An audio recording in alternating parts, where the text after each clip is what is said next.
So guys finally welcome to One Piece chapter 11-20. చాలా రోజుల తర్వాత మన ఒడా సెన్సే ఒక పెద్ద చాప్టర్ ని మనకి ఇచ్చారు. ఈ చాప్టర్ చాలా ఇంట్రెస్టింగ్ గా ఉంది. ఈ చాప్టర్ లో మనకైతే ఒక కొత్త డి క్లాన్ మెంబర్ ని రివీల్ చేస్తారు. ఇంకంతేకాదు ఈ చాప్టర్ లాస్ట్ లో ఒక క్యారెక్టర్ చనిపోబోతుంది. అసలు ఒక్క మాట చెప్పాలంటే దిస్ చాప్టర్ ఇస్ బ్యాడ్. నిజానికి ఈ వీడియో నేను ఎప్పుడో రికార్డ్ చేశా, కానీ బర్త్డే రోజు పోస్ట్ చేయడానికి స్పెషల్ గా ఏ వీడియో లేదు కాబట్టి ఈ వీడియో ఇప్పుడు పోస్ట్ చేస్తున్నాను. ఇంతకీ మీరు ఎవరైనా ఇప్పటివరకు సబ్స్క్రైబ్ చేసుకోకపోతే గైస్ ఇవాళైనా సబ్స్క్రైబ్ చేసేయండి. సో ఇంకేం తెచ్చుకుండా let's video. One Piece chapter 11-20. ఈ చాప్టర్ స్టార్ట్ అయ్యింది ఒక ఫ్లాష్ బ్యాక్ నుంచి. ఈ ఫ్లాష్ బ్యాక్ లో మనకి చూపిస్తారు 20 years ago పంక్ హజార్డ్ ని. ఇక్కడ చూసుకుంటే మన క్లోవర్ ఇంకా వేగపంక్ ఇద్దరు మాట్లాడుకుంటూ ఉంటారు. మన క్లోవర్ చెప్తాడు, నేను వాయిడ్ సెంచరీ గురించి రీసెర్చ్ చేస్తున్నా, దీనికి నీ హెల్ప్ కావాలి వేగపంక్. ఒకవేళ నువ్వు నేను కలిసి ఈ మిస్టరీని మనం సాల్వ్ చేసేస్తే మనకి చాలా నిజాలు తెలుస్తాయి, మనం ఈ ప్రపంచానికి చెప్పొచ్చు అని చెప్పి తను అడుగుతాడు. కానీ ఆ మాట వినంగానే మన వేగపంక్ చెప్పేస్తాడు, నాకైతే ఇంట్రెస్ట్ లేదు, ఎందుకంటే నీకు తెలిసిందే నేను ఇప్పుడు గవర్నమెంట్ కింద పనిచేస్తున్నాను. ఒకవేళ ఇలాంటి రీసెర్చ్ చేశానని వాళ్ళకి తెలిస్తే నా ఫండింగ్ ఆగిపోయింది. యాజ్ ఏ ఫ్రెండ్ గా సజెస్ట్ చేస్తున్నాను, జరిగిపోయిన దాని గురించి ఎందుకు ఆలోచిస్తున్నావు, దాన్ని వదిలే, లేకపోతే నీ అలైస్ కూడా చనిపోతారు, ఒకసారి ఆలోచించని చెప్పి తను అంటాడు. కానీ అది విని మన క్లోవర్ చెప్తాడు, నీకు తెలుసా వేగపంక్, మా తమ్ముడిని అందరూ కలిసి చాలా దారుణంగా చంపేశారు, ఎందుకంటే తన పేరులో ఒక డి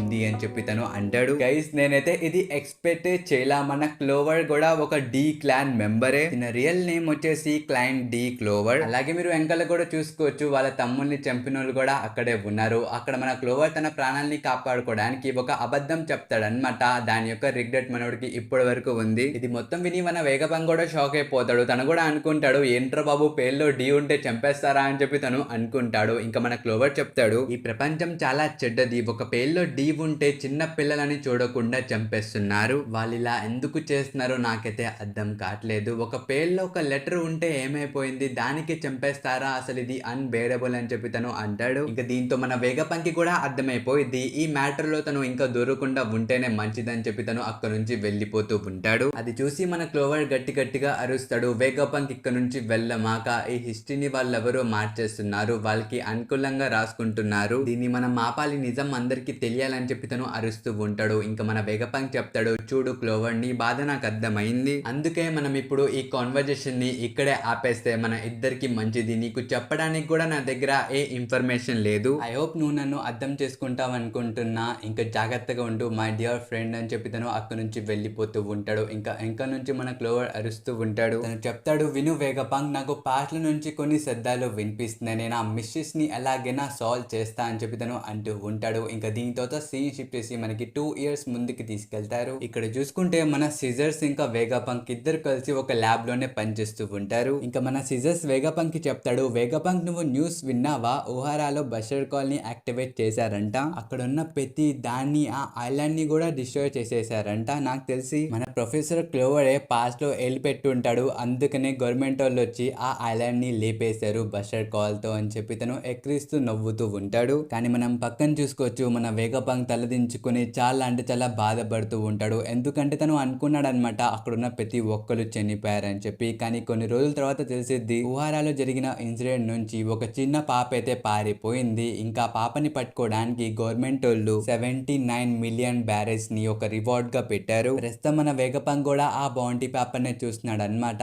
అందులో ఉన్న అమ్మాయి పేరు వచ్చేసి నికో రాబిన్. ఇంకా దీంతో సీన్ షిఫ్ట్ చేసి ఉహారా వైపుకి తీసుకుని వస్తారు. ఇక్కడ మన వేగపంక్ కూడా విజిట్ చేయడానికి వచ్చాడు అనమాట. ఇక్కడ చూసుకుంటే ఆ ఐలాండ్ మొత్తం డిస్ట్రాయ్ అయిపోయింది. అది చూసి తను చాలా బాధపడతాడనమాట. ఇంకా తను బొకే పెడుతూ చెప్తాడు, హాయ్ మై ఫ్రెండ్ అని చెప్పి తను అంటాడు. ఇంకప్పుడు తను గమనిస్తాడు, పక్కనైతే ఒక బావ్ ఉండిద్ది, అందులో చాలా బుక్స్ అయితే ఉంటాయి. అసలు అది చూసి మన వేగపంక్ చాలా ఏడుస్తాడు బ్రో. తను చెప్తాడు, ఈ బుక్స్ ని మీరు ఫ్యూచర్ జనరేషన్ కి పాస్ చేయడానికి మీరందరూ చనిపోయారా, అసలు ఈ కాగితాల్లో అంత ఇంపార్టెంట్ మ్యాటర్ ఏముంది, మీ ప్రాణాల కన్నా ఇది ఇంపార్టెంటా అని చెప్పి మన వేగపంక్ ఏడుస్తూ ఉంటాడు. ఇంకప్పుడు తనకి గుర్తుకొచ్చిద్ది క్లోవర్ చెప్పిన లాస్ట్ మాటలు. 2 years వెనకాల మన క్లోవర్ వెళ్తూ వేగపంక్ కి అరుస్తూ చెప్తాడు, I am hearing a voice from past, అదేంటిదో నాకు చెప్పాలని అనుకుంటుంది, నేను దాన్ని ఖచ్చితంగా సాల్వ్ చేస్తానని చెప్పి తను ఆ రోజు అంటాడు. ఆ మాటలు మన వేగపంక్ గుర్తు తెచ్చుకుంటూ ఉంటాడు. ఇంకా దీంతో సీన్ షిఫ్ట్ చేసి మన కరెంట్ టైమ్ లైన్ లోకి తీసుకుని వస్తారు. ఇక్కడ మన వేగపంక్ యొక్క బ్రాడ్కాస్ట్ ఇంకా నడుస్తూ ఉండిద్ది. తను చెప్తాడు, ఎవరి పేర్లో అయితే డి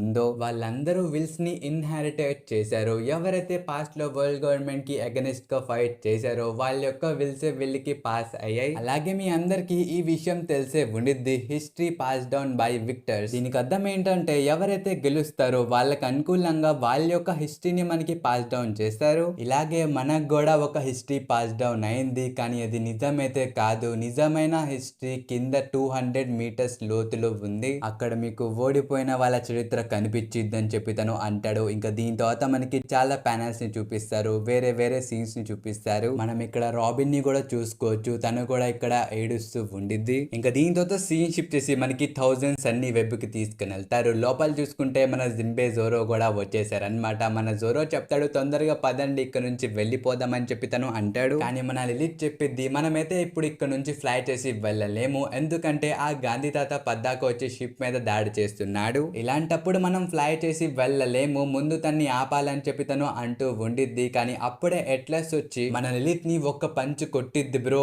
అంతే. అది చూసి మన ఊసప్ కంగారు పడిపోతాడు. కానీ ఆ పంచ్ వల్ల ఒకటి జరిగిందనమాట. అదేంటంటే మన లిలిత్ యొక్క సిగ్నల్ పోయింది. దాంతో మన ఎవరికైతే అర్థం కాదు లిలిత్ ఎక్కడ ఉందో. తను కొంచెం హ్యాపీగా ఫీల్ ఇద్ది, ఫైనల్లీ లిలిత్ కూడా పోయిందని చెప్పి. కానీ తను స్టిల్ బ్రెత్కే ఉంది గైస్. ఇక దీని తర్వాత మన ఊసప్ జోరో ఎట్లస్ ని అడుగుతారనమాట, నువ్వు ఇలా ఎందుకు చేసావు, తన్ని ఎందుకు అలా పంచు కొట్టావని చెప్పి వాళ్ళిద్దరూ అడుగుతారు. ఇంకా ఎట్లస్ చెప్పిద్ది నేను ఇక్కడ నుంచి వెళ్ళిపోతున్నాను, ఇంకా మీరే లిలిత్ ని ప్రొటెక్ట్ చేయాలని చెప్పి తను అక్కడ నుంచి గోరోసెస్ తో ఫైట్ చేయడానికి వెళ్ళిపోయిద్ది. మన స్ట్రాహెస్ కూడా ఇక్కడ టేక్ ఆఫ్ చేసేస్తారు. ఈ సీన్ చాలా అంటే చాలా సాడ్ గా ఉండిద్ది. ఇంకా మన నిజుజురో కూడా స్ట్రాహెస్ మీద అటాక్ చేయడానికి వచ్చేస్తాడు, కానీ దాన్ని ఆపడానికి మన ఎట్లస్ నిజుజురో దగ్గరికి వెళ్ళి పేలిపోయిద్ది బ్రో. లిటరలీ తను బ్లాస్ట్ అయిపోయిద్ది. మీరు ఈ ప్యానల్ లో కూడా చూసుకోవచ్చు, తను బ్లాస్ట్ అయిపోయే ముందు తను స్ట్రాహెస్ వైపుకి తిరిగి ఒక చిన్న స్మైల్ ఇచ్చిద్ది బ్రో. అది నాకు చాలా అంటే చాలా సాడ్ గా అనిపించింది. కానీ తన సాక్రిఫైస్ అయితే వర్త్ ఇట్ బ్రో. ఆ బ్లాస్ట్ వల్ల నిజుజురో యొక్క ఫేస్ అయితే సగం పోయిద్ది, కానీ మనోడు హీల్ అయిపోతాడు, అది వేరే విషయం. కానీ ఇక్కడ మెయిన్ పాయింట్ వచ్చేసి మనోళ్ళు పారిపోవడం. సో అదైతే జరిగిపోతుంది కాబట్టి సో ఇది వర్త్ ఇట్. ఇంకా దీని తర్వాత సీన్ షిఫ్ట్ చేసి మన లూఫీ ఇంకా అమెత్ దగ్గరికి వెళ్ళిద్ది అనమాట. ఇక్కడ మన అమెత్ చెప్తూ ఉంటాడు ఫైనల్లీ మనం మీట్ అయ్యాం జాయ్ బాయ్ అని చెప్పి తను